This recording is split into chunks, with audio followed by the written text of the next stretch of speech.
Now you're watching New Eden TV. கிறிஸ்துக்குள் அன்பானவர்களே, நம் ஆண்டவராகிய இயேசு கிறிஸ்து நாமத்தில் அனைவரையும் சந்திப்பதிலே நாம் பெரும் மகிழ்ச்சி அடைகிறேன். இன்றைக்கான தினவசனம் பிரசங்கி 4ஆம் அதிகாரம் 9-10 வசனம். ஒண்டியாய் இருப்பதிலும் இருவர் கூடி இருப்பது நலம். அவர்களுடைய பிரயாசத்தினால் அவர்களுக்கு நல்ல பலன் உண்டாகும். ஒருவன் விழுந்தால் அவன் உடனாளி அவனை தூக்கி விடுவான்.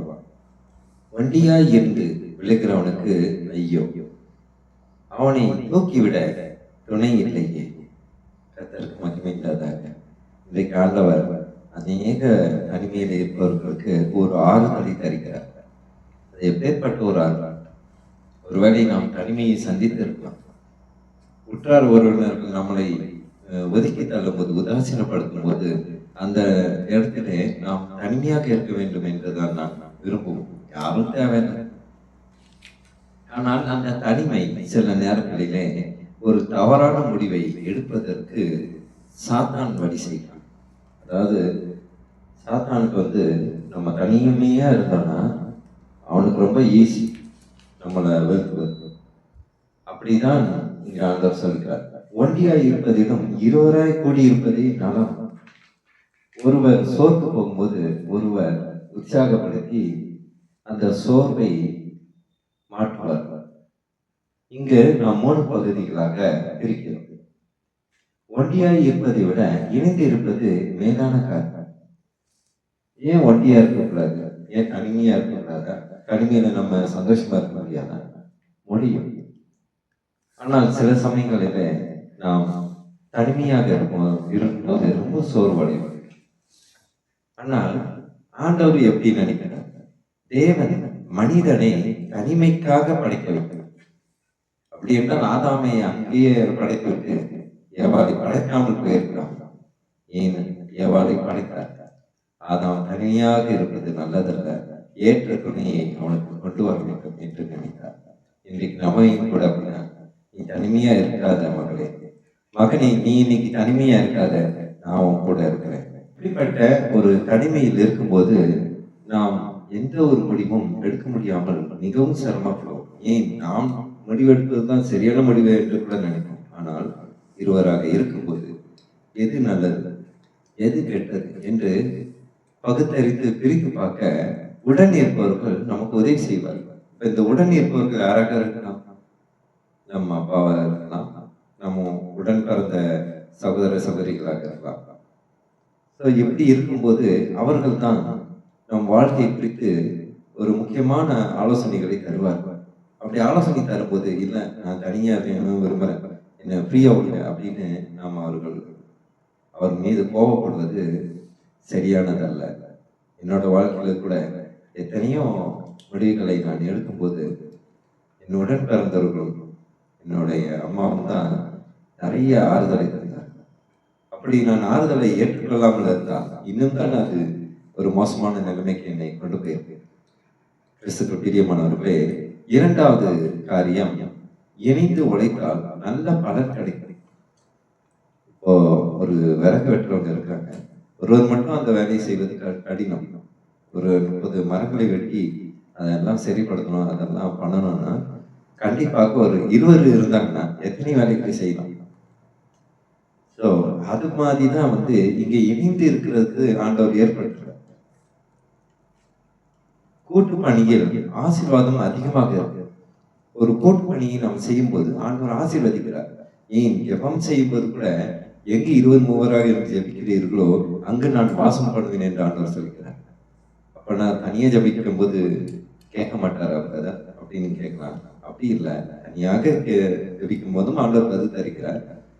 எல்லாரும் சேர்ந்து ஜபிக்கும் போது அது ஏன் சேர்ந்து ஜபிக்க சொல்லி ஆண்டவர் எதிர்பார்க்கிறார்னா, நம்மளுடைய ஜப குறிப்புல ஏதோ ஒரு விஷயங்கள் இருக்கும், அவர்களுடைய ஜப குறிப்பில் வேற ஒரு விஷயங்கள் இருக்கும். அப்ப எல்லா விஷயத்தையும் நாம் ஒரு கூட்டாக இருந்து ஜபிக்கும் போது பரலோகம் குறிப்படை. ஹல்லேலூயா, கர்த்தருக்கு மகிமை உண்டாதாக. ஒருவனின் பலம் மற்றவரின் பலவீனத்தை நிரப்பும். அதற்காக தான் இருவராக இருக்கணும். இப்போது தனியாக இருக்கணும்னா நமக்கு எந்த சிந்தனையும் இருக்காது. ஆனால் 2 பேராக இருக்கும்போது நம்மளுடைய பலவீனத்தை இன்னொருவர் பலமாக மாற்றும். ஏன் அது ஆண்டவராக கூட இருக்கலாம். தனிமையாக இருப்பது நல்லதில்லைன்னு நினைக்கும் போது இப்போ இருக்கிற காலகட்டத்துல யாரோட இணைகிறது? உங்களுடைய சிந்தனைகள் வேற வேற மாதிரி இருக்கிறது. இந்த உலகம் சுயநல போக்கோடு இருக்கிறது. ஆனால் அநேக விதத்திலே உலகத்தில் இருக்கும் அனைவருக்குமே இந்த தனிமை என்ற ஒரு ஒரு துன்பம் இருக்கிறது. அதை போக்கத்தான் ஆண்டவர் இருக்கிறார். யாரும் இல்லை என்று நாம் நினைக்க வேண்டாம். ஏன்னால் ஆண்டவர் நம்மளோடு இருக்கிறார். நம்மளை தனிமையாக விடவில்லை. நான் கூட நிறைய இடத்துல நிறைய இந்த ஊழியத்தை செய்யும் போது, ஆண்டவரே நான் தனிமையை காண்கிறேன் ஆண்டவரே, இது என்ன கொடுமை ஆண்டவரே, என்னால் தாங்க முடியவில்லை ஆண்டவரே அப்படின்னு நிறைய நண்பர்கள் இருந்தார்கள். ஆனால் காலப்போக்கில் எல்லாம், அதாவது மனிதர்களுடைய சுபாவம் எப்போது வேணாலும் மாறிவிடும்.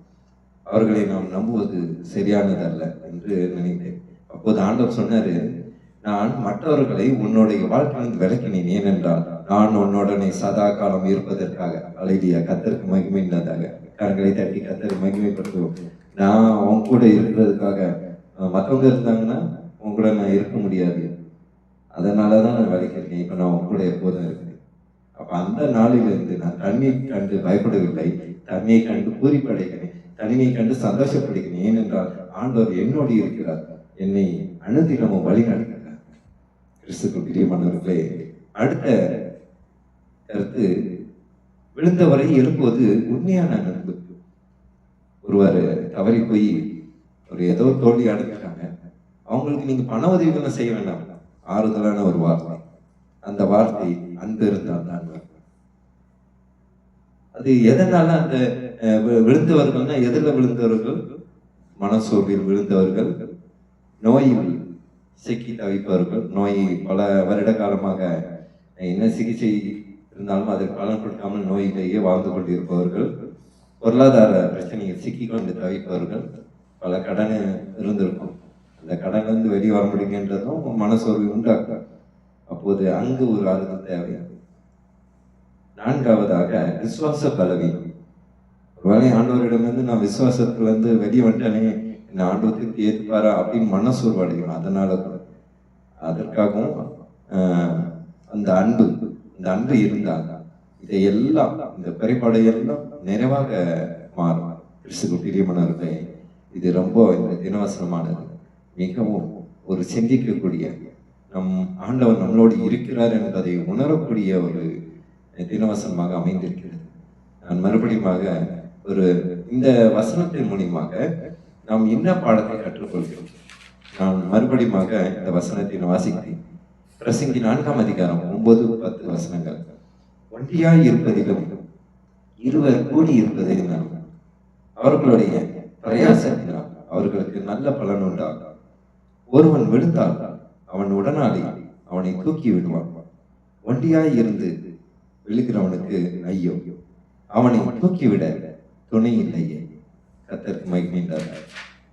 ரொம்ப அருமையான ஒரு வசனம். நம் வாழ்விலே, அன்றாட வாழ்க்கையிலே நாம் சந்திக்கக்கூடிய ஒரு விஷயத்தை தான் இன்றைக்கு ஆண்டவர் நமக்கு ஆறுதல் தருகிறார். மகனே, நீ தனியா இல்லை, நான் கூட இருக்கிறேன். மகளே, நீ தனியா இல்லை, நான் கூடவே இருக்கிறேன். கணவனை இழந்த இஸ்திரியே, நீ தனியா இல்லை, உன் கூடவே இருக்கிறேன். அதே போல மனைவி இழந்த கணவராக இருக்கிற சகோதரருக்கு ஆண்டவர் சொல்லிக்கிறார், மகனே, உன் கூட நான் இருக்கிறேன். கிறிஸ்துவுக்கு பிரியமானவர்களே, இந்த வசனத்தின் மூலியமாக நாம் என்ன முக்கிய பாடத்தை கற்றுக்கொள்கிறோம்? தனிமையை விட ஐக்கியமே சிறந்தது. எல்லோருடனும் ஒன்றாய் இருப்பது நலமான காரியம். கூட்டுப்பணி அதிக ஆசீர்வாதத்தை தான். கூட்டுப்பணி, இப்போ ஒரு வீடு கட்ட வேண்டும் என்றால் கூட 2 பேராக இருந்தால் அது சுலபமாக கட்ட முடியலாம். வெளியே செல்லும்போது கூட தனியாக நடந்து உங்களுக்கு சோர்வு உண்டாகும். ஆனால் உடனோ கூட யாராவது பிடிப்போங்க, நடந்து பேசிக்கிட்டு போகும்போது உங்களுக்கு அந்த சோர்வு தெரியாது. விழுந்தவரை எழுப்புவது கிறிஸ்துவ பொறுப்பு. இன்றைக்கு இந்த பொறுப்பில் எத்தனை பேர் இருக்கிறார்கள் என்று தெரியவில்லை. விழுந்தவர்களை இன்னும் உழ வைப்பதற்கு தான் அவர்களுக்கு தெரிகிறது. ஆனால் விழுந்தவர்களுக்கு ஆறுதல் தர வேண்டும்.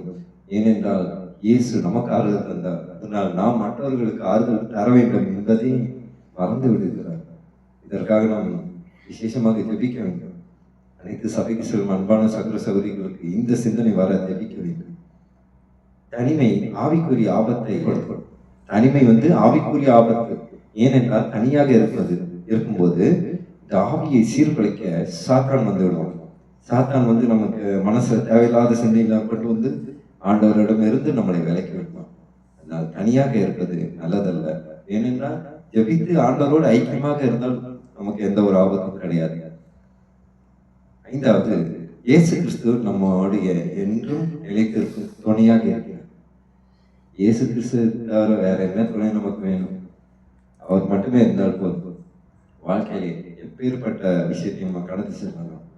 ஊழியமாக இருந்தாலும் சரி, வேலை ஸ்தலத்தில் நீங்கள் வேலை செய்யும் வேலையிலும் சரி, சபையை நடத்தும் போது அந்த சபையிலே ஏற்படும் விஷயங்களாக இருந்தாலும் சரி, அனைத்திலும் ஆண்டவர் நம்மோடு இருந்து நம்மளை அனைத்து ஆபத்திலிருந்து தப்பு வைக்கிறார். கிறிஸ்துக்கு பெரிய மனதிலே இன்றைக்கு தனிமையில் வாடும் அனைவருக்காகவும் அவர்கள் தனிமையாக இல்லை, ஆண்டவரோடு இருக்கிறார் என்பதை நினைவுபடுத்த, அந்த தனிமையிலிருந்து அந்த சோர்விலிருந்து அவர்களை வெளியே கொண்டு வர ஜெபிப்போமா? வைத்து இருக்கிறோம் எங்கள் அன்பு நேசரே. அப்பா, இன்றைக்கு தனிமையிலிருந்து நீங்கள் வெளியே வாருங்கள் என்று சொல்லுகிறீர்கள். அப்பா, எங்களுக்கு எந்த ஒரு திறமை ஏற்பட்டாலும் அப்பா அதையெல்லாம் விட்டு வர நீங்க கிருபை செய்கிறார்கள். அப்பா, நீர் எங்களோடு இருக்கிறீர் என்பதை விசுவாசிக்க இந்த வசனம் எங்களுக்கு சாட்சியாக அமைகிறது என்ற ஒரு சொல்லுகிறார்கள். அப்பா, முதியவர்களாக இருந்தாலும் அவர்கள் தனிமைப்படாதபடி, அவர்களுடைய மனசு அடையாதபடி நீர் காத்துக்காக சோத்துக்காக. அப்பா, இளமை பருவத்தில் இருப்பவர்களாக இருந்தால் அவர்கள் தனிமையில் இருக்கும்போது எந்த பாவத்தையும் சிக்கி விடாதபடிக்கு, சாத்தானுடைய சதுராட்டம் நிலைப்படாதபடிக்கு கிருபை செய்ய மாட்டவர். அவனுடைய திட்டத்தை எல்லாம் நீ நொறுங்க பண்ணுமானவர். இயேசு நாமத்தில் நான் கடந்து அப்புறப்படுத்து சோதனை துதிக்கு இயேசு மூலியமா ஜெபிக்கிறேன் நல்லபடியாக. ஆமென்.